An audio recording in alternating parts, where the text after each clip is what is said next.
In the summer of 1940, the fate of Britain hung in the sky. Across the English Channel, Nazi Germany had conquered nearly all of Western Europe. France had fallen. The Netherlands were occupied. Belgium was crushed. Only one nation stood between Hitler and total domination of the continent, the United Kingdom. And if Britain was to survive, it would not be saved by armies on land, but by a thin line of young pilots flying fragile machines high above the clouds. Every day, waves of German bombers crossed the Channel, escorted by swarms of Messerschmitt fighters.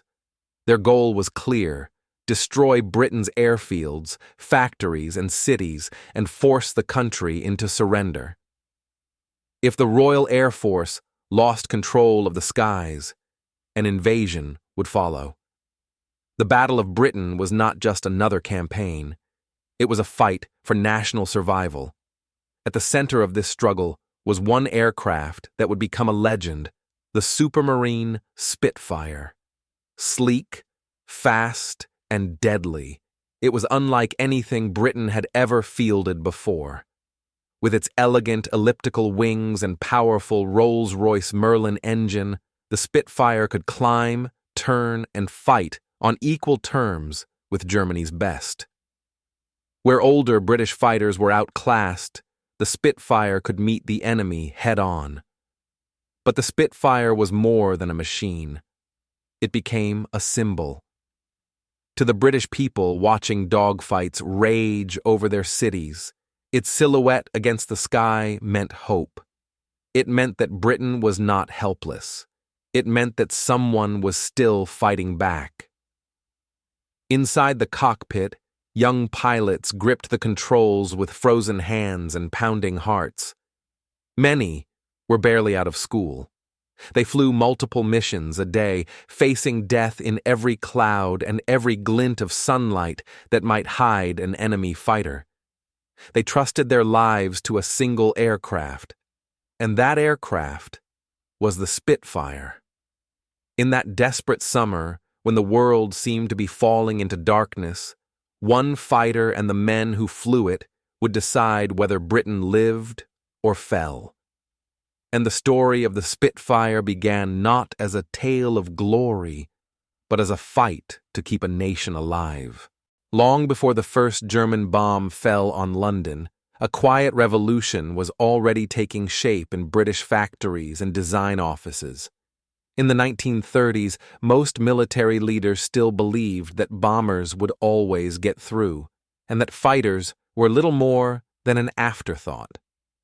But a small group of engineers inside Britain saw the future differently. They understood that the next war would be decided in the air, and that survival would depend on speed, agility, and firepower. At the center of this vision was designer Reginald Mitchell of Supermarine. He was not trying to build a beautiful airplane. He was trying to build the fastest, most responsive fighter that British industry could produce.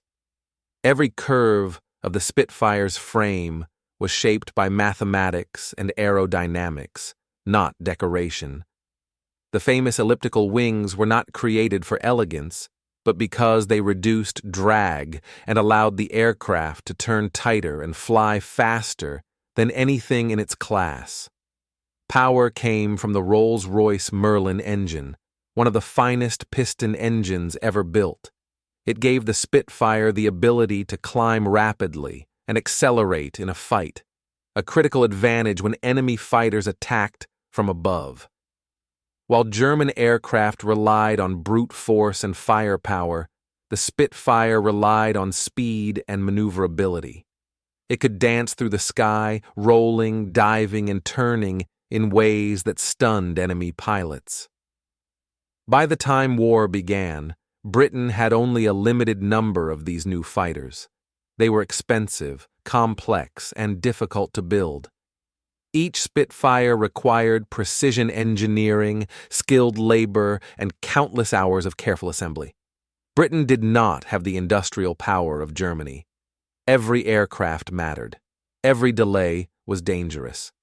Yet even with these limitations, production continued at a frantic pace. As Europe collapsed under German attack, Spitfires rolled out of factories and onto airfields, often flown directly into combat with barely any testing. They were being built just fast enough to meet the storm that was coming. The Spitfire was not created for victory. It was created for survival. And in the dark months ahead, that difference would mean everything. In the summer of 1940, the fate of the British Empire, and possibly the free world, was decided in the sky above a small island. Nazi Germany had conquered most of Europe.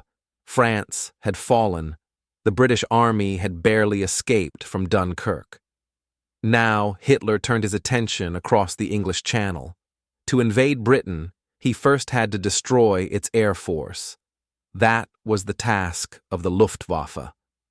Wave after wave of German bombers and fighters crossed the Channel, striking British airfields, radar stations, ports, and cities. Their goal was simple: wipe out the Royal Air Force and clear the skies for invasion. If Britain lost control of the air, its navy, its army, and its people would be helpless.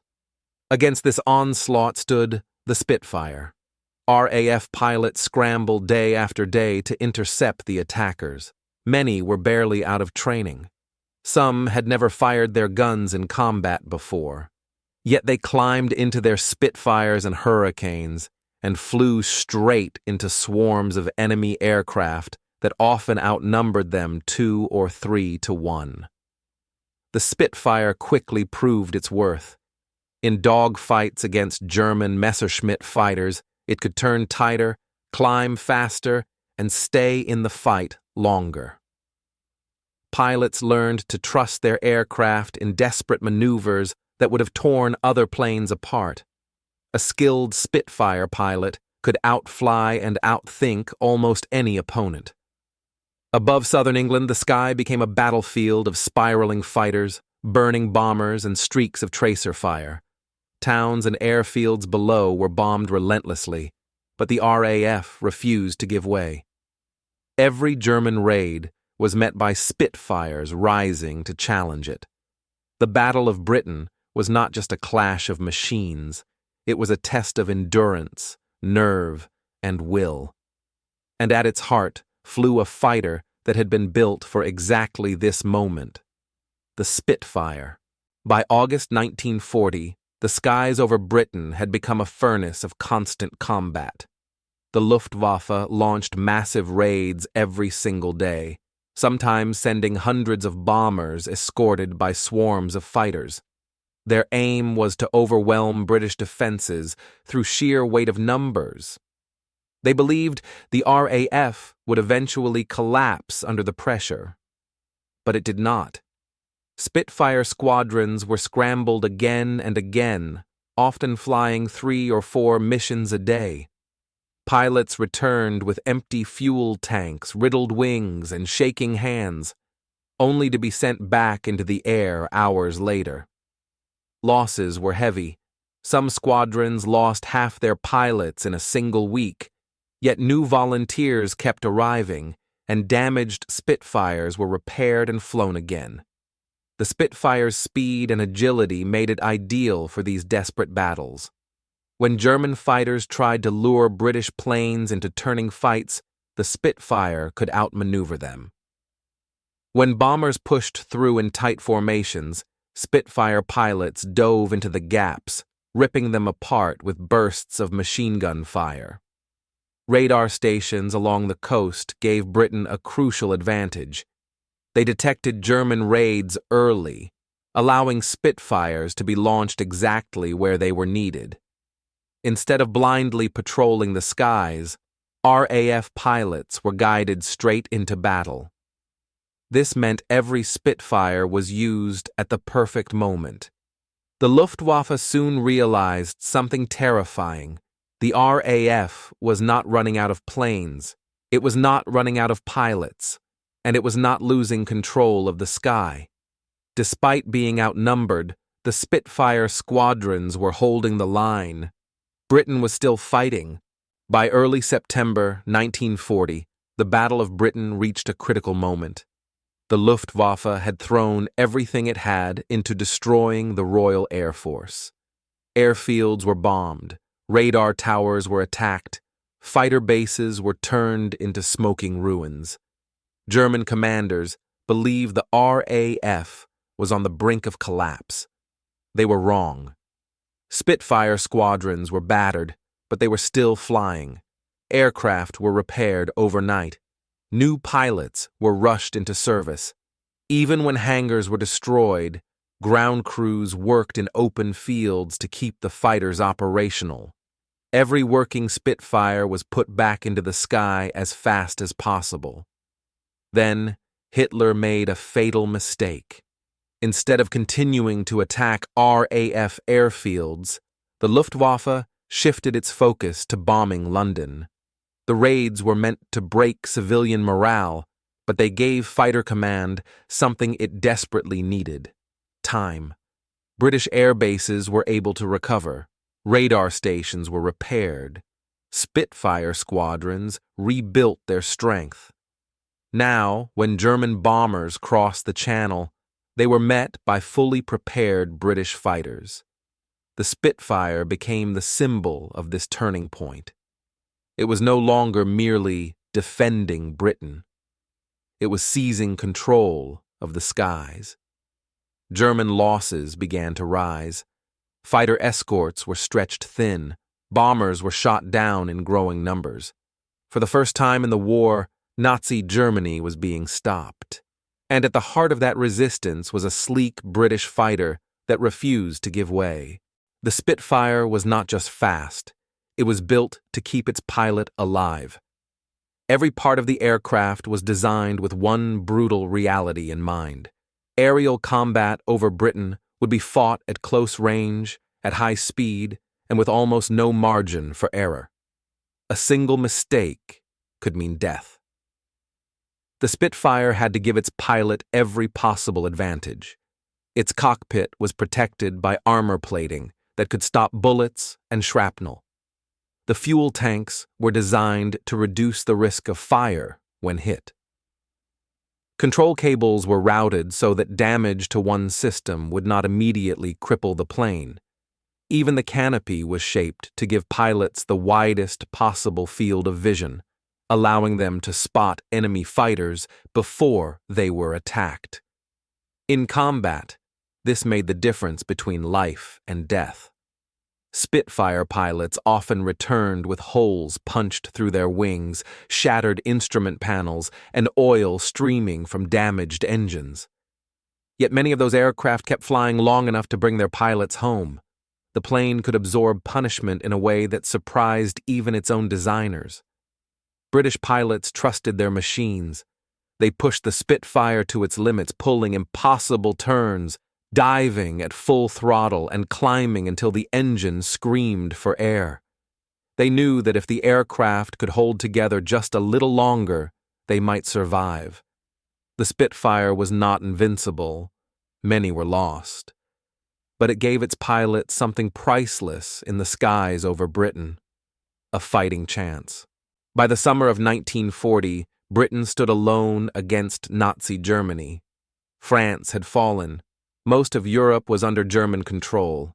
The only thing standing between Hitler and invasion was a narrow strip of water and the Royal Air Force. If Germany could destroy Britain's fighters, the way would be open for Operation Sea Lion, the invasion of the British Isles. This was where the Spitfire entered history. Every day, waves of German bombers and fighters crossed the English Channel, aiming to smash British airfields, radar stations, and aircraft factories. Their goal was simple: wipe the RAF from the sky. Against them rose squadrons of Spitfires and Hurricanes, scrambling with only minutes of warning to meet the enemy before bombs could fall. The skies above southern England became a swirling battlefield. Spitfire pilots climbed through clouds and sunlight into formations of Messerschmitts and Heinkels. Dogfights exploded across the sky. aircraft twisting and diving at incredible speed. Cannons and machine guns tore through wings and fuselages. Pilots fought not just to shoot down the enemy, but to survive the next few seconds. The Spitfire's agility gave Britain a critical edge. It could turn tighter and climb faster than most German fighters, allowing RAF pilots to outmaneuver their opponents. In one-on-one combat, the Spitfire became a deadly predator, able to get onto an enemy's tail and stay there. Each victory mattered. Every German bomber destroyed meant fewer bombs falling on British cities. Every fighter shot down weakened the Luftwaffe's ability to control the skies. Slowly, painfully, the balance began to shift. The Battle of Britain was not won in a single moment. It was won in thousands of violent, desperate encounters in the air, and at the center of those battles flew the Spitfire, defending the last free skies of Western Europe. The Spitfire's victories in the sky were not accidents of luck or heroism alone. They were the result of one of the most advanced fighter designs of its time. When R.J. Mitchell created the Spitfire, he built an aircraft around one core idea: absolute performance. Everything about the plane was shaped to make it faster, lighter, and more agile than anything the enemy could field. Its most recognizable feature was its elliptical wing. This elegant shape was not chosen for beauty. It was chosen for efficiency. The wings reduced drag, allowed smoother airflow, and gave the aircraft superior lift and turning ability. In combat, this meant the Spitfire could climb faster and maneuver more sharply than its opponents, giving pilots precious seconds of advantage in a dogfight.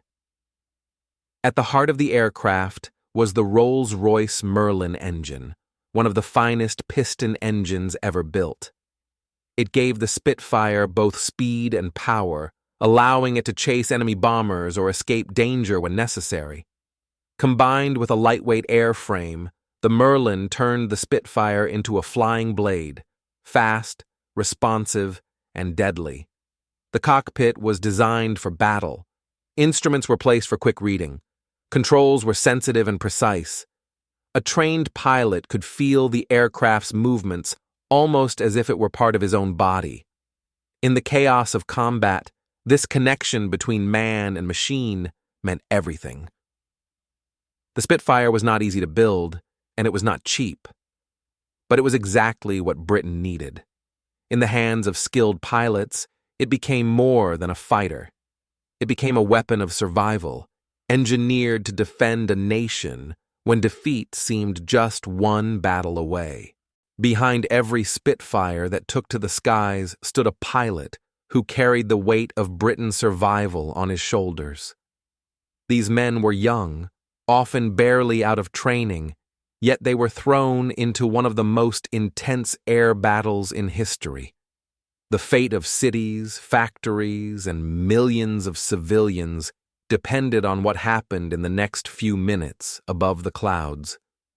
The Battle of Britain turned the skies into a relentless arena. German bombers crossed the Channel in endless waves, escorted by fighters determined to clear the path. When radar stations detected them, Spitfire squadrons scrambled, climbing hard to intercept. Pilots raced against time, knowing that if they arrived too late, the bombs would fall on British towns and airfields. In combat, everything happened at terrifying speed. Dogfights were violent, confusing, and brutally close. Tracer rounds streaked through the air. Engines roared. Aircraft spun, dived, and twisted in deadly spirals. One mistake, a moment of hesitation, a missed turn, could mean death. Despite the fear, these pilots kept flying. They flew multiple missions a day, often with barely enough time to rest or eat between sorties. Many saw friends shot down, sometimes within seconds of takeoff. Yet every time the alarm sounded, they climbed back into their cockpits and went back into the sky. They became known simply as the Few, a small group of men whose courage and endurance held back an empire. Without them, the Spitfire would have been nothing more than metal and fuel.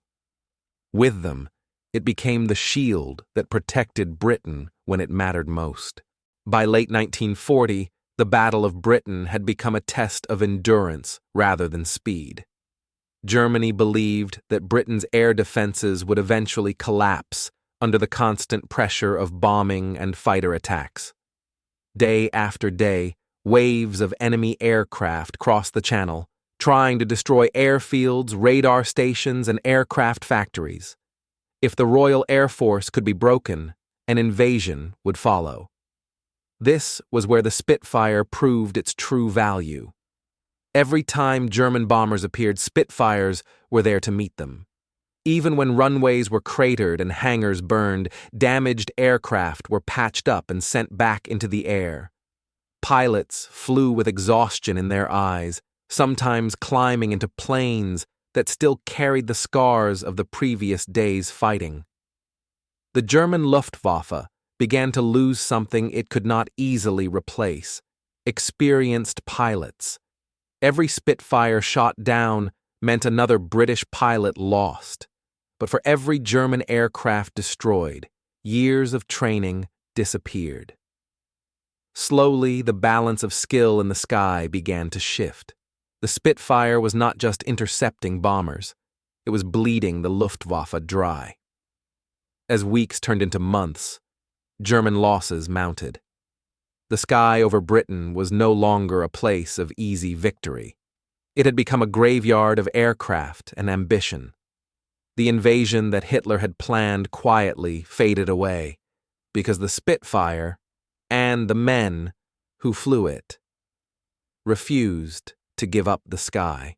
As the bombs continued to fall, the Spitfire became more than a fighter aircraft. It became a symbol of British resistance.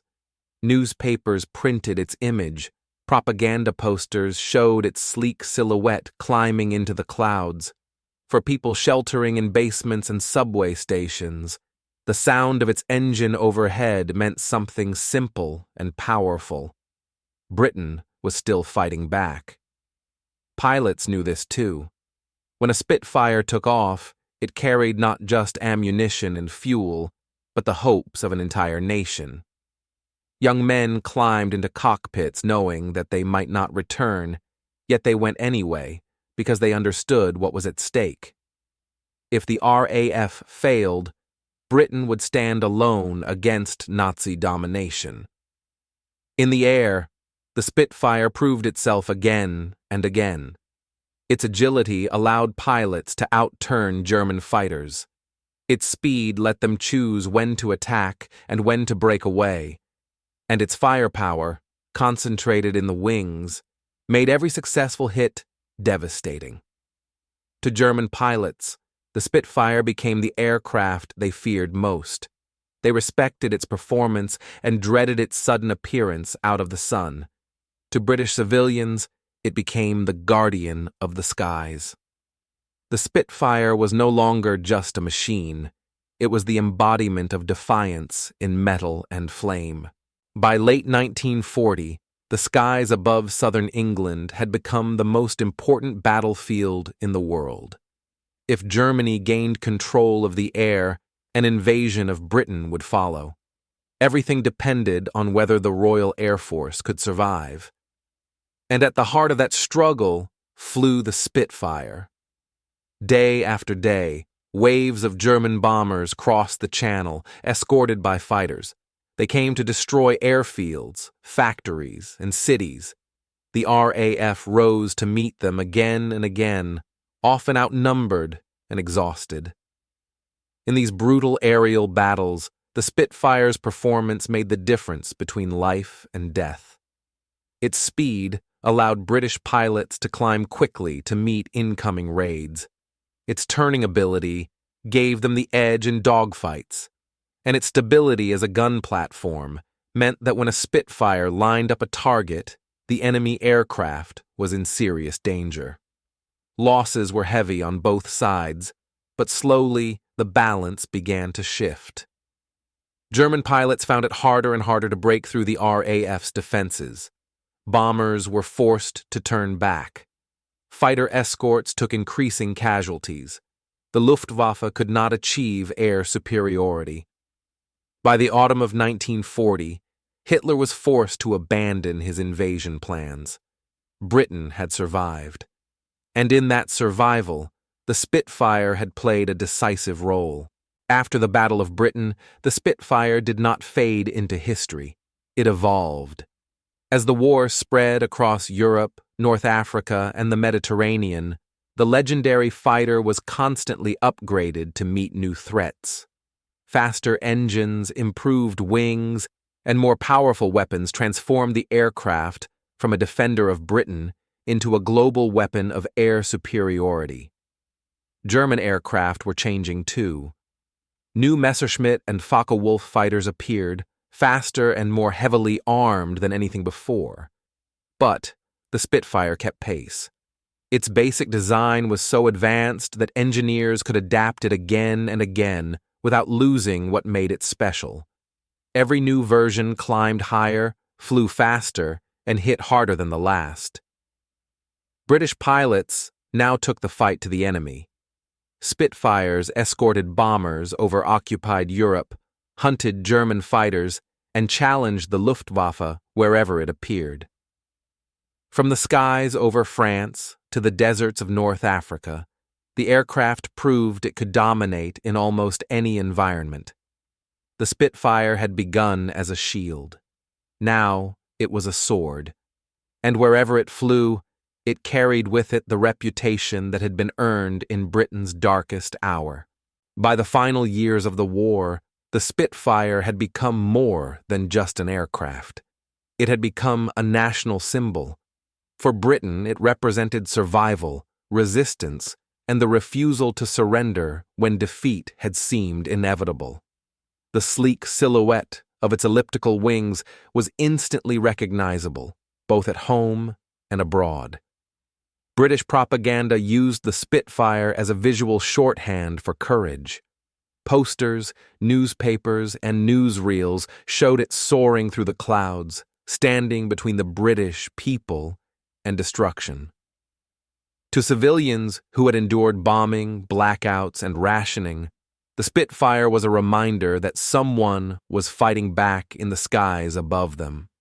For pilots, it was something even more personal. Many spoke of the aircraft as if it were alive. They trusted it. They felt its balance and responsiveness through the control stick.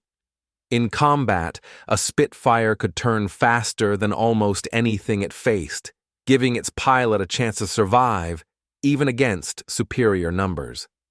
The enemy felt its presence too. German pilots respected the Spitfire as one of the most dangerous fighters in the air. To encounter one was to face an opponent that could match skill with machine. In a war defined by technology and mass production, the Spitfire stood out as a machine that still rewarded individual courage and mastery. It became the flying embodiment of Britain's will to resist. When the Second World War ended, the Spitfire did not fade into obscurity. It entered history as one of the most influential combat aircraft ever built. More than 20,000 were produced, serving in every major theater of the war. From the burning skies over southern England to the deserts of North Africa and the skies above Europe, the Spitfire was everywhere the fight was hardest. What made the Spitfire extraordinary was not only what it achieved, but when it achieved it. In 1940, Britain stood alone against Nazi Germany. The Royal Air Force was outnumbered, under-resourced, and under constant attack. Yet the Spitfire, together with the pilots who flew it, made it possible to hold the line when everything else was slipping away. The aircraft proved that air superiority was not about numbers alone, but about quality, design, and human skill.